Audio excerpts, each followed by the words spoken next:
I'm taking YouTube viewers through my book, Authorized, The Use and Misuse of the King James Bible. We are in Chapter 2, which takes us back to 1999, and a question.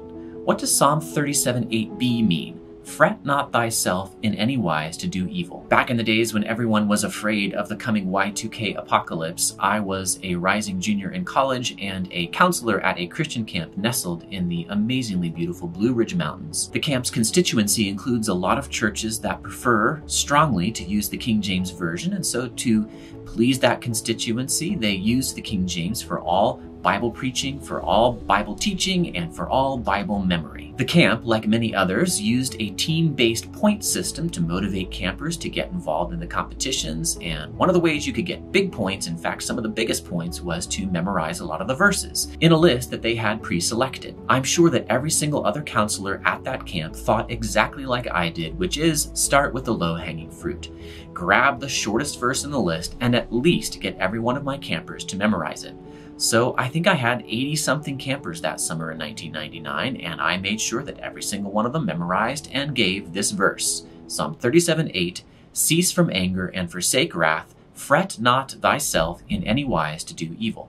I talked to one of the program staff years later and did the math, and there were something like 8,500 campers that went through the camp that summer, and I am certain that nearly every single one of them memorized that verse. The reason I can still quote it from memory is that I taught it to so many campers that summer. Now, my pastor at the time had made a really special point to say, don't just pass your eyes over the Bible verses that you read, try to understand them. So I wanted to understand. And I think I did understand the first part. Cease from anger. Okay, got it. I might not say it that way. I might say give up your rage or stop your rage, but I understand what that means. Forsake wrath is the same. Again, I wouldn't quite say it that way, but it's not totally foreign to me. I understand it. But I just couldn't get that last clause. Fret not thyself in any wise to do evil. Fret not. I thought I understood that. That means don't worry. Fretting is worrying. Doing evil, I got that. My campers were doing it all summer, and I certainly had evil in my own heart. I understood that. But I couldn't get from fret not to do evil. The in any wise part just wasn't making sense for me. You can start to do evil, you can plan to do evil, you can love to do evil, but there's nothing in my English that allows me to make sense of fretting to do evil. Fret, in current English usage, can't be followed by an infinitive. You can't fret to find your cell phone or fret to go home. I started asking around the camp. Silly me. I asked campers. They didn't know what it meant. I asked counselors. They didn't know what it meant. And I know this is unscientific, but I distinctly recall that they seemed to be kind of surprised to be asked. I hope you're dying to know. What does fret not thyself in any wise to do evil mean? When I wrote my book, I could not answer that question. I tried my very best. I could tell you what the verse meant, but I couldn't tell you what the King James translators meant with that particular English phraseology. I made diligent use of the various English tools available to me, like the Oxford English Dictionary, and the due date for the book came and went, and I still didn't have an answer. I want to make it perfectly clear that I am not criticizing the King James translators. I assume, to this day, that they know what they meant, and that the problem was with me and my knowledge of Elizabethan English. The Geneva Bible, half a century older than the King James Version, uses very similar terminology. The King James translators were not alone in saying this, but language changes over time, and it's not long-dead translators' fault that they didn't know where English was going, that they didn't pick English that would still be understandable to us perfectly 400 years later. I also don't think it's modern readers' fault for not understanding this. Why should we have to keep track of all the little changes in English that have happened over the centuries? Why should we have to know an older form of English in order to understand our Bibles? I could be wrong, but I think that every single person at that camp that summer learned a memory verse that, at least in the second half, they could not and did not understand. Sometimes we ask children to memorize things that they don't understand now, but that they will understand later. But I feel confident that even the seminary-trained pastors and all the Bible college students that were serving as camp counselors and camp operational staff that summer did not understand this phrase, fret not thyself in any wise to do evil. It might as well have been written in French or in ancient Sanskrit. I was surrounded that summer by godly people who wanted to please the Lord and to teach His word to others and understand it themselves. But I'm the only person I know of who thought it was odd that Psalm 37:8b was on the memory list. I'm the only person I know of who said something about it. The fact is that we all, in all kinds of areas of our lives, hold on to traditions that used to be very good and have stopped being 100% good. It's not impossible that Bible readers are, because of tradition, running their eyes over words that seem familiar and they sort of assume they understand, but really if you ask them, they'll show they don't follow. And it's not impossible that they're not even noticing. I know this because I myself have done it countless times, and not just with the King James Bible, also with hymns. What does it mean? Be thou my vision, O Lord of my heart. Not be all else to me save that thou art. The fact that we've all sung it many times in church doesn't mean we understand it. And precisely because we've done it many, many times, it might never have occurred to us to even ask, what does this mean? What's my point in telling this story? It really was wonderful to have a common standard English Bible translation for a number of centuries in the English-speaking world.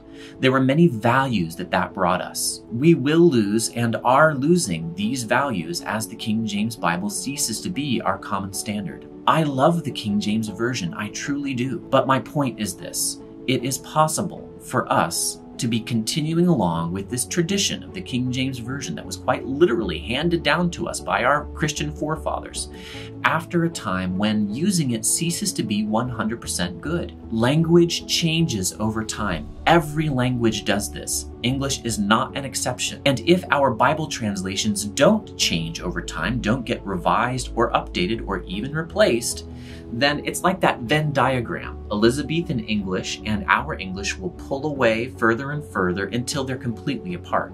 Right now, they largely overlap. I can understand most of Psalm 37:8, but this little element of it is one place where our English has pulled apart from their English.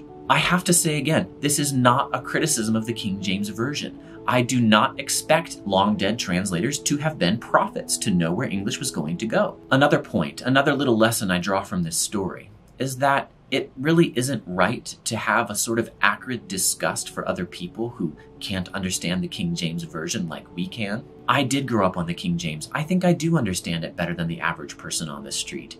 But I definitely had a condescending attitude toward people who weren't willing to get off the couch and pull down a dictionary. Back in those days, people used to have to get off couches to pull out dictionaries. Now they just pull out their smartphones. Now you have even less excuse for not using the dictionary. But look it up, dear, just isn't a sufficient answer to this problem. Actually, I already know all the individual words. Fret, I know that. Not, I sure know that. Thyself, yeah, I know that. In, any, wise. Now that's a little bit odd. I knew just from reading that context, I wasn't quite sure how that worked, but that word shows up elsewhere. In any wise seems to mean in any way. And then to and do and evil, I know those words. You can look up all those words and it won't help you because the problem is not at the word level, it's at the syntax level. How are the words put together? I know the word to and I know the word wit, but I don't know what to wit means. I know all the words in difficult verses like Colossians 2:23, where it says, not in any honor to the satisfying of the flesh. It uses phrases like will worship. I don't know what those mean, not because I'm too lazy to look up those words, but because looking them up does not solve the problem. It doesn't answer the question I come with. That question is not what the individual words mean, but what do they mean when they're all put together? So what does this verse mean? Cease from anger, forsake wrath, fret not thyself in any wise to do evil. Now that my book has been out for some time, it's fallen into the hands of some pretty smart people, one of whom is Kevin Stroud, the host of the amazing History of English podcast, which I have been listening to obsessively for several years now. I love Stroud's nerdy explorations of the history of English. He's the most knowledgeable person I know in this field, and I emailed him. I sent him my book. I asked him, what does this phrase mean? He sent me to a dictionary I didn't even know existed, the Middle English Dictionary, hosted by the University of Michigan. And he found a sense of fretten, an older form of fret in Middle English, that meant something like to goad. That started to make sense. I can goad myself to do evil. I can't worry myself to do it, but I can goad myself to do it. Aha, maybe we've got the answer. I did some more exploring, and to be perfectly honest, I'm not 100% sure that Kevin Stroud is right, but he's definitely given the best option that I've seen. The Hebrew word here is a bit obscure. The Standard Hebrew Dictionary, the Hebrew and Aramaic lexicon of the Old Testament, gives the translation of this Hebrew verb in this state, the hithpa'el, for those nerds out there who know what that means. It means to get excited. Maybe you could see that meaning agitate, and that meaning something like goad. The connections are not perfect here. Again, I'm not 100% certain what the King James translators meant, and not 100% certain what this verse means. I am satisfied enough with what the modern translations usually give me, which is, don't worry, it tends only to evil, that I do believe I understand this verse. And I've got a really good, 80% probability that I now understand what the King James translators meant by it. Interpreting the Bible and interpreting Elizabethan English is not always an exact science which yields 100% certainty. But I do think I can say I finally understand this memory verse.